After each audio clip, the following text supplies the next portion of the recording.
Singapore says it will require sustainable aviation fuel, or SAF, on all departing flights from 2026.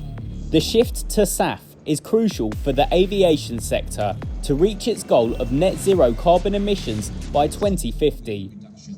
But barriers including high costs and uncertain raw material supply could stand in Singapore's way. SAF is an alternative fuel made synthetically from hydrogen or from biological materials such as used cooking oil or wood chips. But it can cost 5 times as much as conventional fuel and accounts for just 0.2% of the jet fuel market. That's a relatively small percentage compared to the global size of the biofuel market, according to Sami Jauhiainen, Asia Pacific's Vice President in Renewable Aviation Business at Finnish fuel refinery Neste.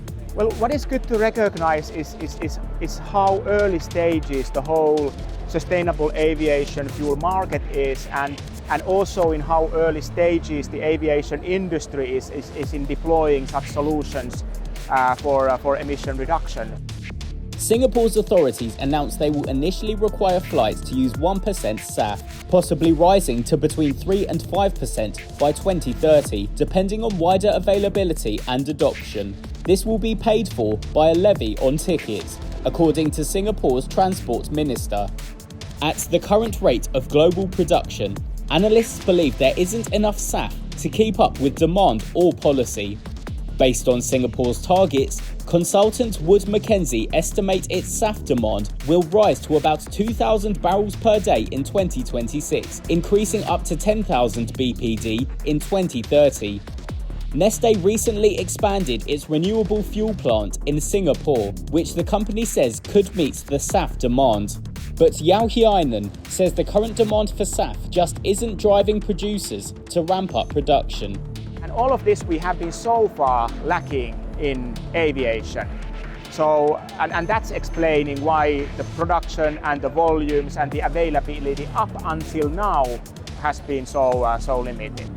I think to solve this situation, we need to tackle the demand side of the problem first, and then the investments will follow. There are also concerns that the contents of SAF itself are not entirely made from sustainably sourced materials. Palm oil is an example. The EU does not consider palm oil to be a sustainable fuel because of deforestation in top palm oil producing countries in Southeast Asia. Jauhiainen says Neste has completely moved away from the use of palm oil to produce renewable fuels. In response to questions to Reuters on Singapore's new SAF policy, Shell said SAF is the only scalable in-sector option to help materially reduce emissions from flights by 2050. But it requires greater availability of raw materials, better supply chains, improved production technologies, stronger demand, and clearer policies.